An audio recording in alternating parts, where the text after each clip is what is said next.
6월 8일 수요일 삶의 기적을 일으키는 30분 예배를 시작하도록 하겠습니다. 하나님께서 오늘 우리에게 주신 말씀은 요한복음 16장 7절에서 13절까지 말씀입니다.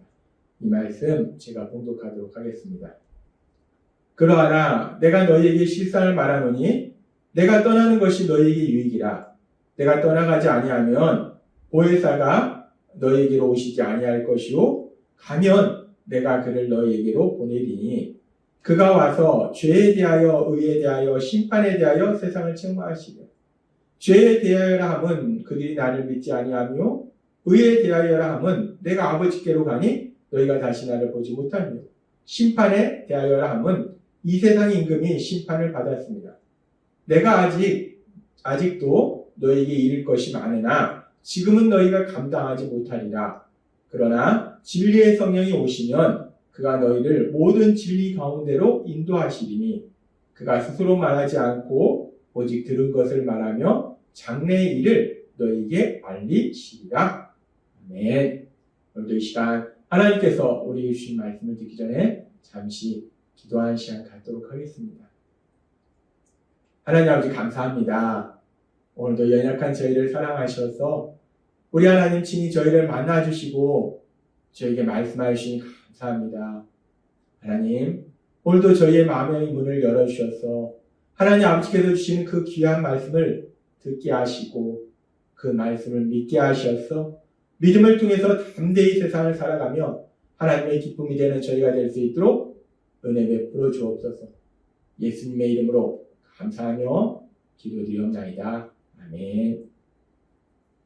예수님께서는 이제 조금 있으면 예수님께서 십자가에서 돌아가시기 때문에 그래서 예수님께서 제자들을 떠나가시기 때문에 제자들한테 말씀하실 때 예수님께서 떠나가시는데 그렇게 예수님께서 떠나가시는 것이 제자들에게는 유익이다 라고 말씀하셨어요. 그리고 왜 예수님께서 떠나가시는 것이 제자들에게 유익인가? 예수님께서 우리에게 말씀하신 것처럼 예수님께서 이제 떠나가시면 또 다른 보혜사이신 성령님을 보내주시는데 그 성령님이 오셔서 사람들이 잘못 생각하고 있는 것들, 죄에 대해서, 의에 대해서, 심판에 대해서 잘못 생각하고 있는 것들을 깨닫게 하셔서 구원에 이르게 하시고 의롭다 칭함받도록 하시고 사단의 공격에 대해서 담대히 승리할 수 있도록 도와주시기 때문에 그래서 예수님께서 떠나가시는 것이 유익이다. 성령님께서 오시는 것이 유익이다 라고 말씀하십니다. 그렇습니다. 예수님께서 떠나가시는 것이 지금 당장으로서는 제자들에게는 너무나 큰 슬픔이고 고통이고 절망이지만 그 예수님이 떠나시면 이제 예수님이 십자가 죽으심을 통해서 입으신 그 구원을 사람들한테 적용시켜 주시는 성령님, 그 성령님이 오시기 때문에 성령님이 오셔서 사람들을 구원으로 인도하시기 때문에 그렇게 예수님이 떠나시고 성령님이 오시는 것이 제자들에게, 예수님을 믿는 제자들에게 유익이라는 거예요. 그렇게 예수님께서는 이제 성령님이 오시는 것이 예수님을 믿는 제자들에게 더 유익이다라고 말씀하시는데 그러면서 이제 그렇게 성령님이 오시면 예수님께서 십자가 죽으심을 통해서 부활하심을 통해서 이루신 그 구원을 사람들이 받을 수 있도록 죄를 깨달음으로 인해서 회개하고 예수님을 믿음으로 인해서 구원받고 의롭다 칭함받을 수 있도록 도와주시는데 그런데 그렇게 이제 성령님의 도우심으로 죄에서 구원받아서 이제 구원받은 사람으로 이 땅을 살아갈 때 그렇게 구원을 받았음에도 불구하고 우리는 여전히 연약한 인간이더라는 겁니다. 분명히 죄에서 구원을 받았지만 그렇다고 해서 우리에게서 원죄가 사라지는 것은 아니라는 거예요. 우리는 여전히 죄를 지으려는 그 성향, 그 원죄를 가지고 있다는 거예요. 그래서 우리가 이 땅을 살아가면서 정말 우리는 누구나 참된 행복을 누리기를 원하는데 내가 일을 어떻게 해야 되는지, 이렇게 해야 되는지, 저렇게 해야 되는지, 내가 무엇을 어떻게 해야 되는지를 제대로 알지 못한다는 거예요. 그런데 참으로 감사한 것은 우리 하나님께서는 그렇게 예수님의 십자가 죽으심과 성령님을 보내주셔서 우리를 죄에서 구원받도록 만드실 뿐만 아니라 구원받은 우리들의 그런 연약함을 아시기 때문에 그래서 계속해서 그 성령님이 우리에게 오셔서 또 다른 역사를 이루시는데 그 성령님이 우리 삶 속에 이루시는 그 역사에 대해서 예수님께서는 계속해서 요한복음 16장 13절에서 이렇게 말씀하십니다. 그러나 진리의 성령이 오시면 그가 너희를 모든 진리 가운데로 인도하시리니 그가 스스로 말하지 않고 오직 들은 것을 말하며 장래의 일을 너희에게 알리시리라 라고 말씀하셨어요. 진리의 성령이 오시면 죄에 대해서, 의에 대해서, 심판에 대해서 세상 사람들이 잘못 알고 있는 것을 깨닫게 하실 뿐만 아니라 이제 더 나아가서 이제 그렇게 성령님의 역사하심으로 인해서 구원받은 사람들이 세상을 살아갈 때 그 성령님이 이제 구원받은 예수님을 믿는 사람들 모든 진리 가운데로 인도하신다라고 말씀한다는 거예요. 예수님을 믿는 사람들에게 오신 성령님, 그 성령님은 예수님을 믿는 사람들과 영원히 함께 하시면서 예수님을 믿는 사람들 모든 진리 가운데로 인도하신다는 겁니다. 그러면서 우리가 이 말씀을 좀 더 깊이 살펴보면 그렇게 성령님이 예수님을 믿는 사람들 모든 진리 가운데로 인도하시는데 진리라는 것이 무엇인가? 진리라는 것이 무엇인가? 진리를 우리가 한마디로 정의하면 예수님께서 우리에게 주신 말씀처럼 요한복음 17장 17절의 말씀, 그들을 진리로 거룩하게 하옵소서. 아버지의 말씀은 진리이다 라고 말씀합니다. 그렇습니다. 진리라는 것이 무엇인가? 진리는 이 땅을 만드셨고 이 세상을 다스리고 계신 하나님, 우리를 만드신 하나님, 모든 것을 아시고 모든 것을 할 수 있는 하나님, 그 하나님의 말씀, 그 말씀이 진리라는 것. 따라서 이제 예수님을 믿는 우리들에게 오셔서 우리와 영원히 함께 하시는 성령님이 우리를 모든 진리 가운데로 인도하신다라고 말씀하셨는데, 그렇게 모든 진리 가운데로 인도하신다는 것은 우리가 하나님이 우리에게 주신 그 모든 말씀들을 들을 수 있도록 만들어 주신다는 것. 우리가 하나님의 말씀을 들을 수 있는 예배의 자리에 나아갈 수 있도록 인도하여 주시고, 또 우리가 날마다의 삶 속에서 하나님께서 우리에게 주신 그 말씀들을 생각나도록 하시고, 하나님의 말씀이 기록된 성경의 말씀을 읽고 묵상하도록 만들어 주시고, 그렇게 하나님의 말씀, 그 하나님의 말씀을 들을 수 있도록 만들어 주신 것, 그것이 바로 성령님이 우리를 진리로 인도하신 것이다 라고 말할 수 있다는 것입니다. 성령 하나님이 우리에게 오셔서 우리 삶 속에 많은 역사를 이루시는데, 그 중에 중요한 역사 중에 하나가 바로 모든 진리로 인도하신다는 거예요. 하나님의 말씀을 들을 수 있도록 인도하신다는 겁니다. 그런데 그렇게 우리가 하나님의 말씀을 듣는 것이 왜 그렇게 우리의 삶 속에서 중요할까? 우리의 삶의 현실 속에서 하나님의 말씀을 듣는 것이 어떤 그런 일들이 일어나는 것인가? 하나님은 그 부분에 대해서 성경의 많은 말씀들을 통해서 우리에게 말씀하고 계시지만, 그 말씀들 중에 하나인 시편 1장의 말씀을 보면 시편 1장 1절과 2절은 이렇게 말씀합니다. 복 있는 사람은 악인의 길을 쫓지 아니하며 죄인의 길에 서지 아니하며 오만한 자의 자리에 앉지 아니하고, 악인의 길을 쫓고 죄인의 길에 서고 오만한 자, 악인이 누군가, 죄인이 누군가, 오만한 자가 누군가? 하나님의 말씀이 아니라 자신의 생각대로 살아가는 사람들이 악인이고 죄인이고 오만한 자야. 내가 모든 것을 알아. 나는 모든 것을 할 수 있어. 오로지 자신의 생각이 가장 옳고 자신의 생각이 가장 똑똑하다라고 생각하면서 살아가는 사람들, 그런 사람들이 바로 악인이며 죄인이며 오만한 자라는. 복 있는 사람은 그렇게 악인의 그리고 죄인, 오만한 자와 같이 살지 않는다는 거예요. 즉, 내 생각대로 살지 않는다는 거예요. 그러면서 하나님은 복 있는 사람은 어떤 삶을 사는가 말씀할 때 2절에 이렇게 말씀합니다. 오직 여호와의 율법을 즐거워하여 그 율법을 주야로 묵상하는 자로다 라고 말씀합니다. 여호와의 율법이 하나님의 말씀이에요. 하나님의 말씀을 너무나 즐거워한다는 거예요. 즉, 하나님의 말씀을 기쁨으로 듣고 그 말씀을 주야로 묵상한다는 거예요.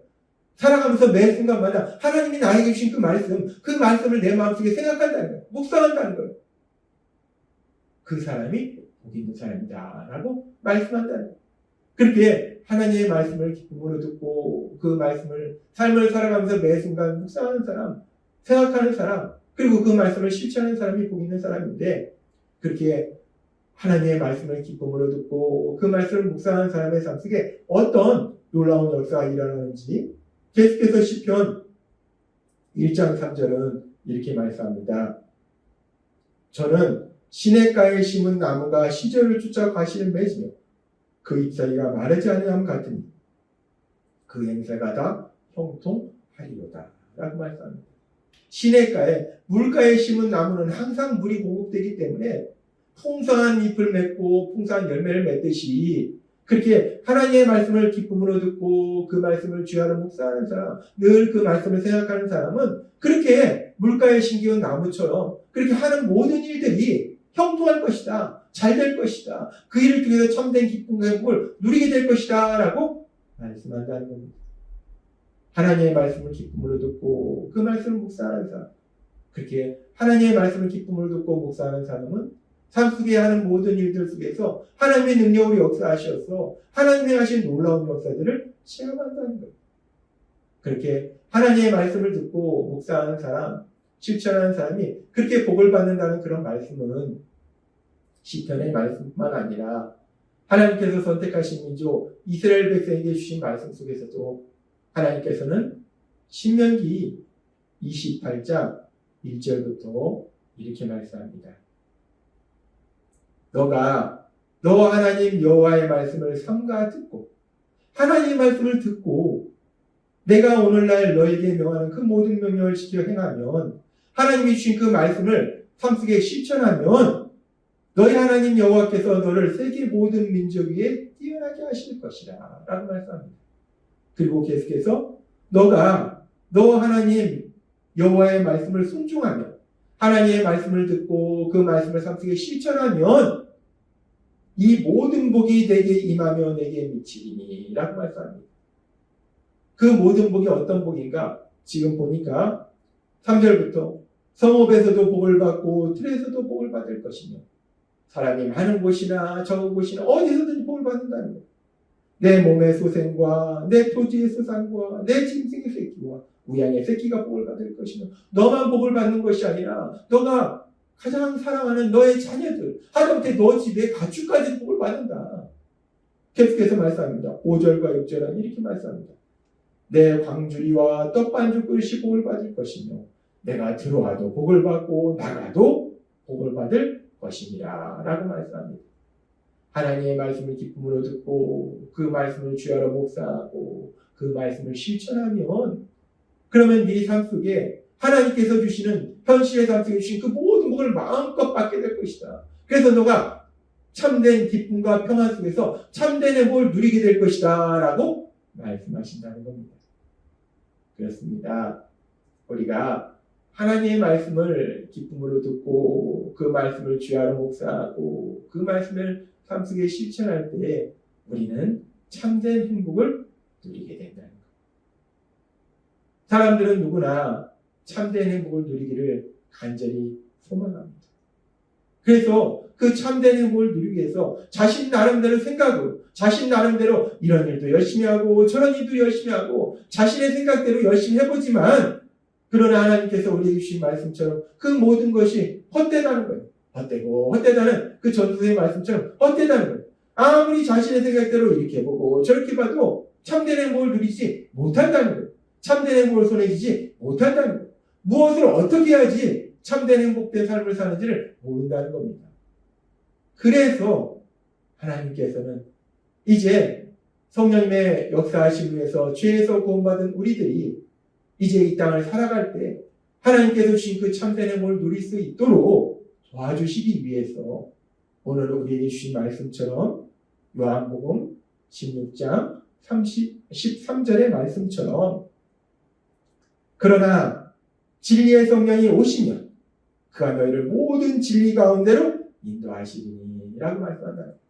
성령 하나님이 오시면 우리를 모든 진리 가운데로 인도하신다는 거예요. 우리를 하나님의 말씀을 들을 수 있도록 그 말씀을 생각나도록 그 말씀을 실천하도록 만들어 주신다는 거예요. 우리가 무엇을 어떻게 해야지 참된 행복을 누릴 수 있도록 말씀해 주신 그 하나님의 말씀, 그 하나님의 말씀을 들을 수 있도록 묵상할 수 있도록 그 말씀을 실천할 수 있도록 만들어 주셔서 우리가 참된 행복을 누리도록 만들어 주신다는 겁니다. 따라서 오늘 예수님께서 우리에게 주신 말씀처럼 이제 예수님을 믿는 우리들은 이미 그 성령 하나님이 우리 안에 거하고 계심을 믿습니다. 그 성령 하나님이 여러분 안에 거하셔서 오늘도 여러분을 하나님의 말씀을 들을 수 있는 이 예배의 자리로 인도하셨음을 믿습니다. 그렇게 성령 하나님의 인도하신 대로 날마다의 삶 속에 지금처럼 하나님의 말씀을 듣고 그 말씀을 날마다 매 순간마다 기억하고 묵상하고 실천함으로 인해서 하나님이 주시는 참된 행복을 누리시는 여러분이 되시길 주님의 이름으로 축원합니다. 기도하겠습니다. 하나님 아버지 감사합니다. 오늘도 주신 말씀처럼 우리 하나님은 우리의 연약함을 아시기 때문에 구원받은 이후에도 성령 하나님을 통해서 우리가 무엇을 어떻게 해야지 참된 행복을 누릴 수 있는지 말씀해 주시는 그 하나님의 말씀을 들을 수 있도록 인도하여 주시니 감사합니다. 날마다의 삶 속에 그렇게 우리를 하나님의 말씀을 듣도록 하셔서 참된 행복을 누리도록 만들어주시는 그 성령 하나님의 인도하신 대로 살아가는 저희가 될 수 있도록 은혜 베풀어 주옵소서. 예수님의 이름으로 감사하며 기도드리옵나이다. 아멘. 이 시간도 하나님께서 우리에게 주신 말씀을 묵상하면서 조용히 기도하는 시간 갖도록 하겠습니다.